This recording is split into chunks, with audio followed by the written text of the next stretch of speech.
How's it going, everybody? Welcome back to my channel. Today we're going to be looking at 4 G.I. Joe Classified action figures. Figures 4 to 7, that being Duke, Scarlett, Cobra Commander, and Gung Ho.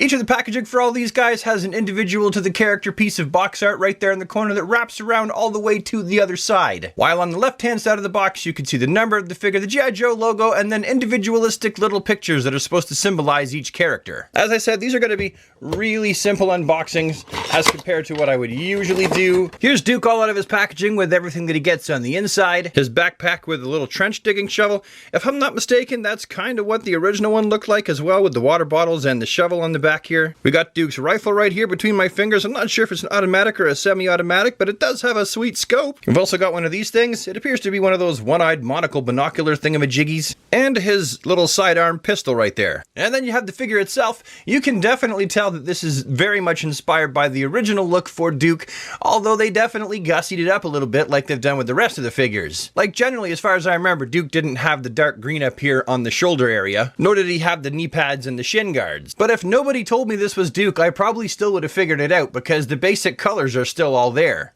Duke's face sculpt looks pretty rad too. It looks like what I would expect Duke to look like in real life. This guy looks tough and no nonsense. The sides of his head are shaved, 2 tones of paint, got a nice scar over top of his eye there. His little pouches that go over his shoulder right here, like the rest of the figures, they're just kind of floating. They're not actually attached to anything, which is kind of nice because you really can take these off if you so choose to.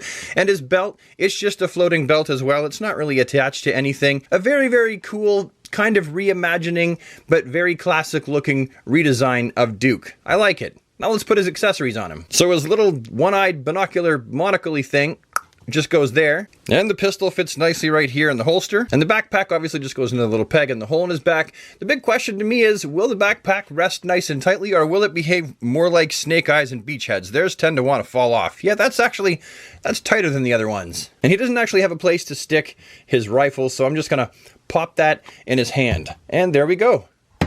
On his face. And there we go. We have Duke. Fantastic. Now let's open Scarlett. Whoops. Scarlett. There you come, girl. And here we see the lovely but dangerous Miss Scarlett with everything that she comes with. She has a crossbow that's also what looks like a pistol as well. I'm not really sure why they made this whole thing come apart. Don't understand. Here are her 2 daggers, her knives. And here is her last little dagger. And the Scarlett figure herself definitely is a fairly large departure from the classic looking Scarlett. It's part of that whole complicating and gussying up the figures to make them possibly more interesting to look at in the 6-inch scale. I mean, the basic colors are there.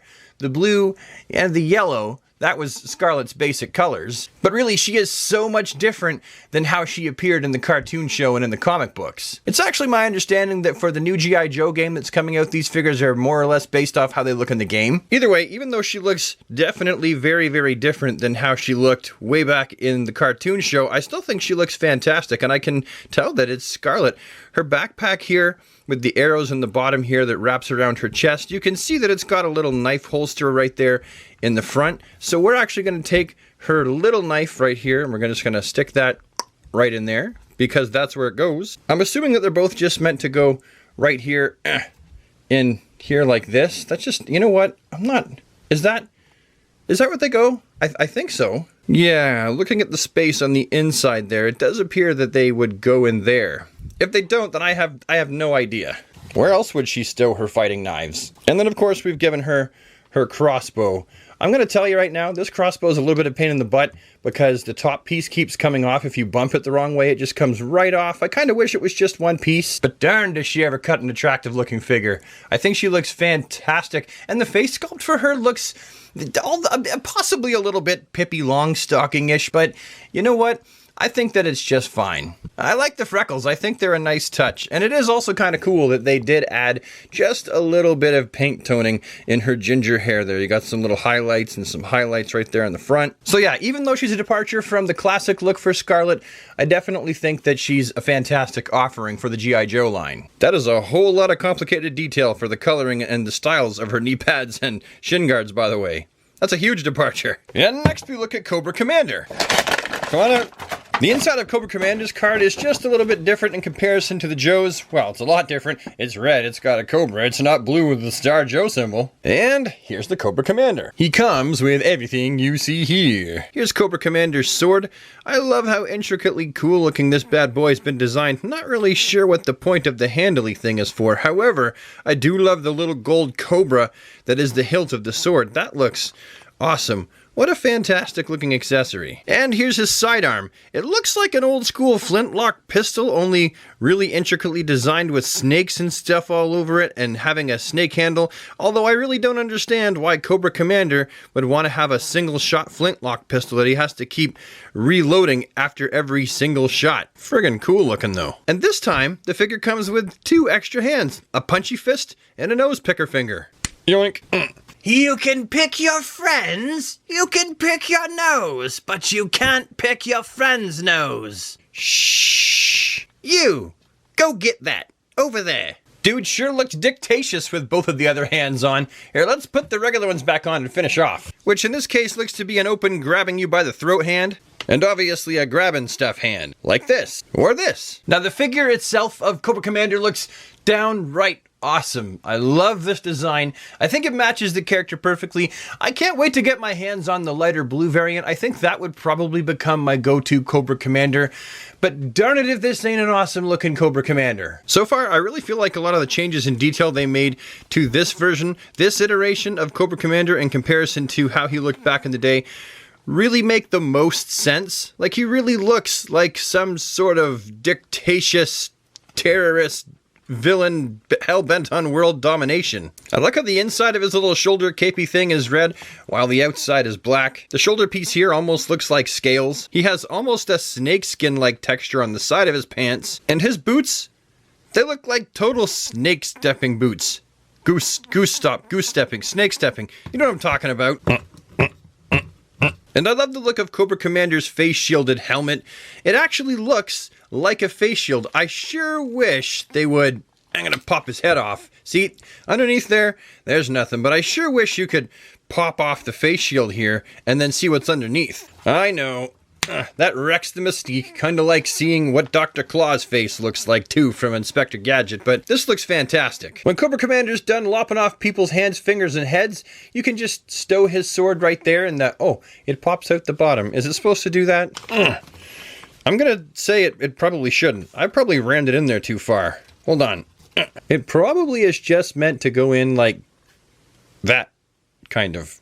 Unfortunately, as you can see, he does have nowhere to stow his firearm, so he's just gotta, carry this around everywhere with him. Just everywhere he goes, he's just, he's just got it in his hand. What a truly fantastic looking figure. Definitely one that if you don't get in on this series on the ground floor, you're going to be kicking yourself because these first series figures are going to be the most expensive and hardest to find. And for my final trick, it's Gung Ho. G.I. Joe, real American hero.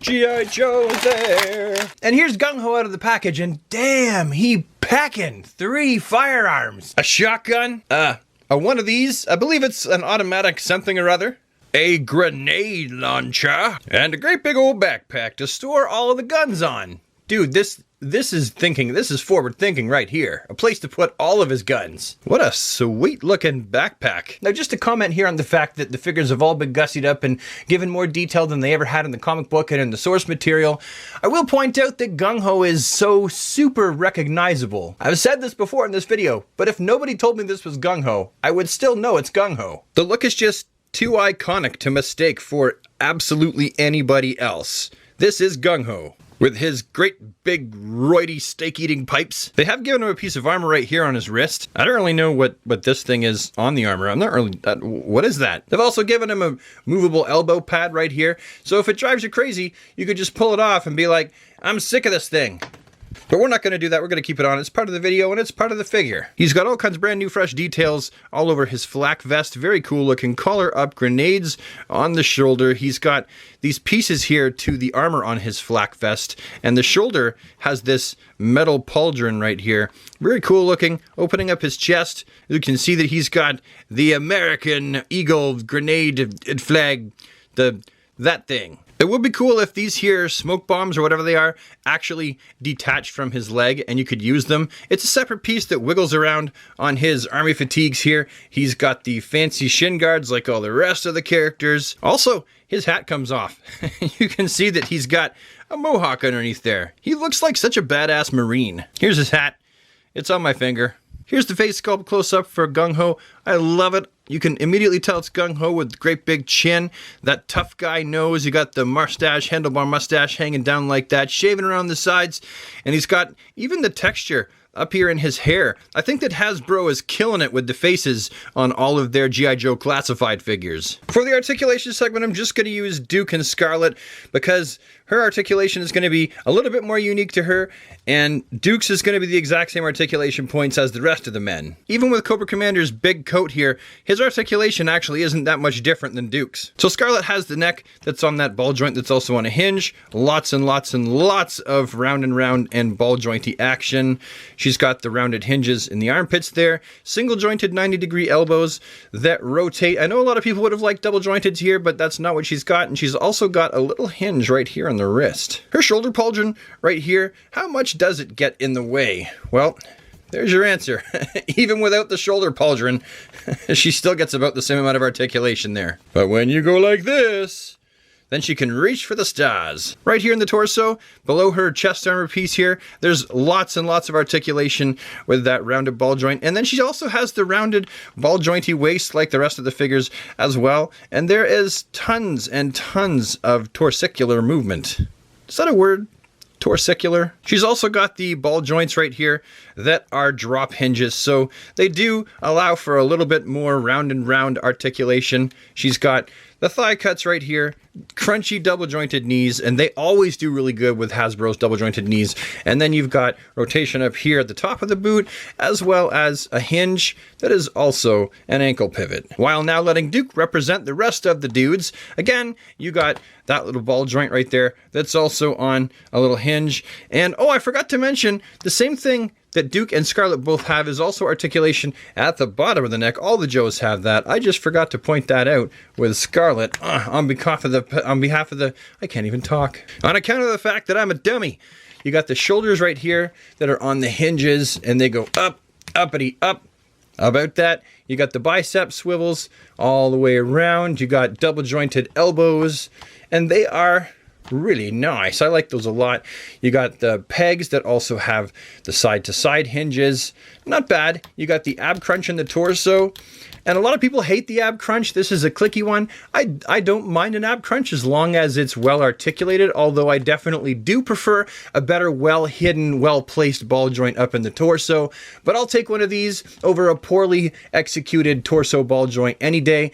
You've got your ball joints down here in the groin that are also obviously, as the rest of the figures, they're drop hinges. You got a thigh cut. You got double jointed knees like that. You've also got the top of the boot articulation, as well as the rounded hinge that is also a pivot. Oh wait, and there's also the little rounded hinge right here at the waist. So lots and lots of wiggly woggly. Oh, I forgot they both have butterfly hinges too. Well, actually no, hers aren't really butterflying that much at all. She does actually have them. You might not be able to see it, but they are supposed to be butterfly hinges. Wow, this video has been positively a mess. Anyway, let's get on with my final thoughts and end it, shall we? So having placed all four of these figures under the watchful macro eye of the action figure review, I can tell you that I'm more than satisfied with them. As somebody who owned probably about 40 G.I. Joes as a kid, I can tell you that these guys definitely do it for me. And I've been overall really satisfied with Hasbro's attempt at revitalizing the line and making these figures at a larger scale. The updated articulation and scale size, as far as I'm concerned, is a welcome change to what it is to collect G.I. Joe figures, and it gives us something new to look forward to. I know that there are tons and tons of die-hard 3 3/4 inch G.I. Joe collectors who really feel that these figures should never have been made in 6-inch scale, but I say to just let these be what they are. Something new. As a collector, I love these things. They look fantastic up on a shelf, and as a father, I can tell you that my kids just can't wait to get their hands on these guys. In other words, based on their articulation and the construction of these figures, they do a great job of being not only collector pieces, but obviously child's imaginative play play toys as well. If you could find these guys out in the wild and get there before the scalpers and pick them up for a reasonable price, I say go for it, because these guys got my 100% seal of approval. Though not perfect, they are still a fantastic attempt at Hasbro's part to bring us G.I. Joe to a new generation while respecting the classic collectors from yesteryear. Anyway, that's my story and I'm sticking to it. Have yourself a fantastic day and I'll see you with the next one. Toodaloo!